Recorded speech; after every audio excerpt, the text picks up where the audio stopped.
Yo, what is good, everybody? This is H back with another video because 12 Hub is no longer doing sneaker content officially.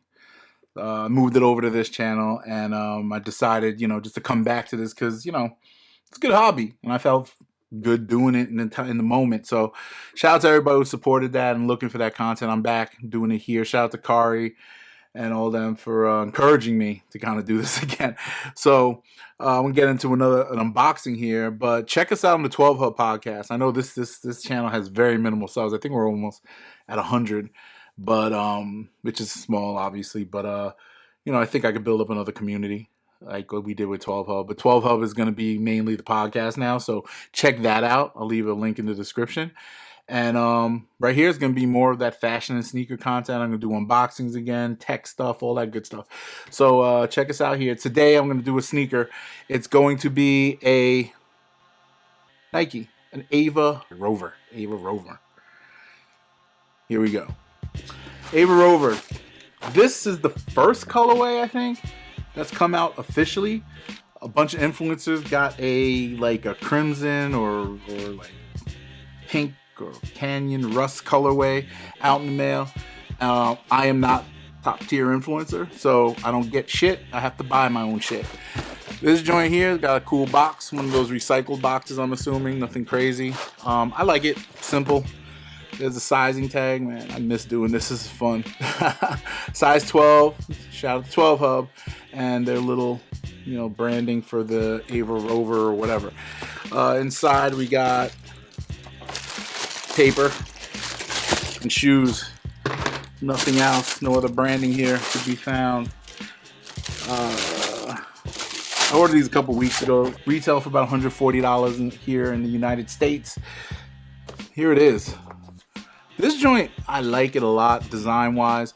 Now, it harkens back to Element 87s and 85s, but they refined some of that design work and obviously bigger cushioning and all that, more aesthetically different.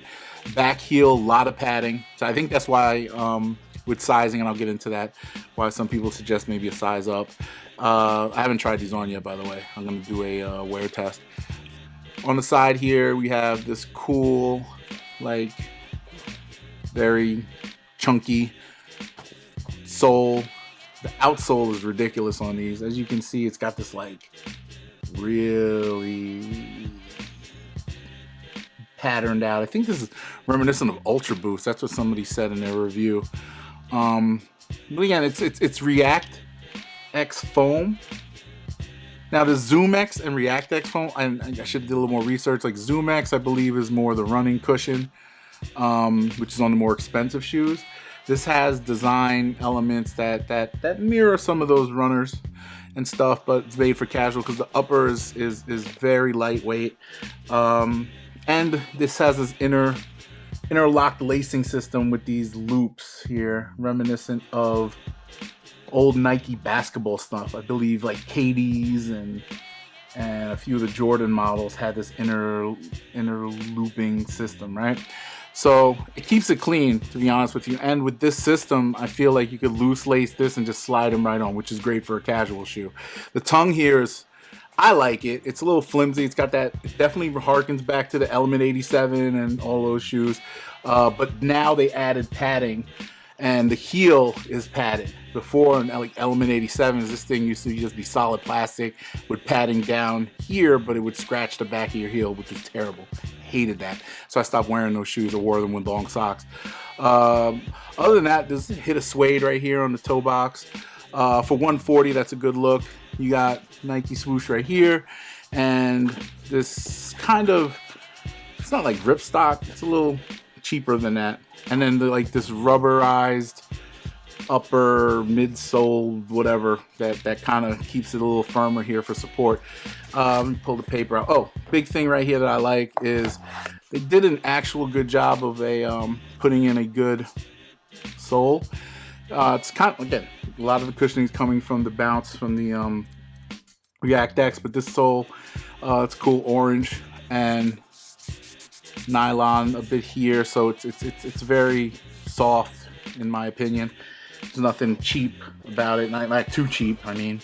It's not like a basketball insole or anything, but it's good enough in my opinion. Because usually when on these lower budget models, and $140 is not necessarily low budget, but lower budget like casual shoes, I mean, if you're paying about what, 120 now for an Air Force One, you're getting this stuff here. Yeah, I think this is a good price.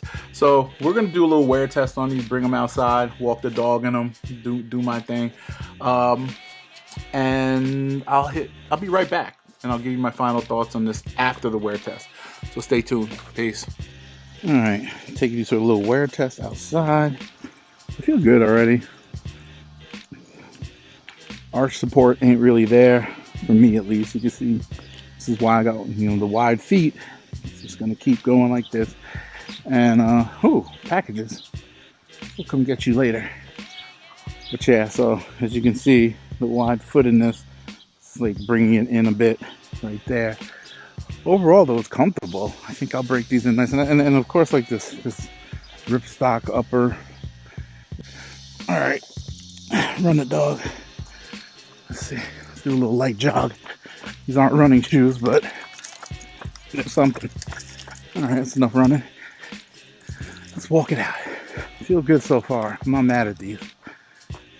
You can feel the cushiness. A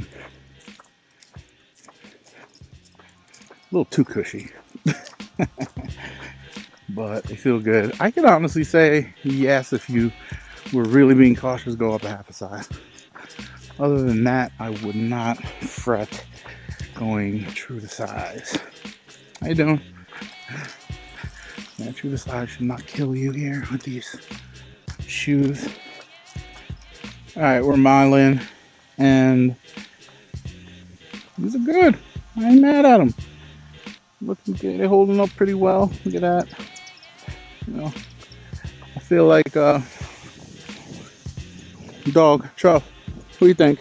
Well, you're keeping up with this. But yeah, they feeling good, except for, like that lack of arch support really, but the cushioning on here is just incredible. That ReactX foam really is doing this thing, and at this price point, you can't ask for anything more. And with cushioning like this, it'll last a long time, bro. I ain't gonna lie, like these fat heels and stuff like that. Yeah, you got like Yeezy boosts and things of that nature. You know what I'm talking about, because those things, you could, my Yeezy 700s lasted a long time because it's so thick in the sole. These are just all foam and a rubber sole, but I think they're real good. So yeah, definitely cop, and I'm gonna get back to it on the front of the camera in the studio and give my rundown. So Ava Rover, my final statements on it. Very good quality. Pretty durable, super comfy, a bit of a narrow mid-foot area where I was getting the squishies, right? My fat foot was making the squish out a bit. So definitely, go a half size up if you like that. I like tighter shoes anyway, so going half size up for me wasn't really a thing. It could be either or. I like my toes kind of touching right here, but then that's why I got jacked up toes, right? So yeah, go with what you feel comfortable getting. It's a casual suit, so probably if I do buy another pair, I'm definitely gonna go a half size up, just because it's casual. I'm not gonna be rocking it to go hoop or anything like that. So that's that. Overall, was a nice ride. I can't deny that. It's a bit squishy, little instability here and there because of the massive amount of foam on the caboose here, but I had no foot pain, no ankle pain, no nothing. It was a great. I just did 1 mile with the dog, just taking her out to go take a dump, and she didn't care, and she was walking very slow. I wasn't like doing anything. Did jog, obviously. You see that in the video, but either way, man, it's a good shoe. And again, I think half size up mainly because of the toe box being a little narrow, and it's a good little 140. I'd wait for better colorways. I like this colorway, but at the end of the day, I like bright shoes anyway. So it's one of those things where it's pretty subjective, whatever you feel like you want. But I can see these being on sale at the outlets, and when they get popular, you know, you'll start to see the sales and whatnot. This is in that Element 85 and Element 87 type of category where, you know, it'll be hot for a moment and then they'll come out with something that's more innovative and more designed for the novice or casual type. They're trying to go with these modern aesthetics because they're seeing what people are kind of liking, and this is probably right up in there, and you know, people are gonna try it out and love it or hate it. I personally love it. I'm giving this an 8 out of 10 overall, mainly because it's comfortable. Everything else was extra in my opinion. So tell me what you think if you actually cop these in the comments below, and check out us on the 12 Hub podcast. 2 episodes a week, every week, and we out. Peace.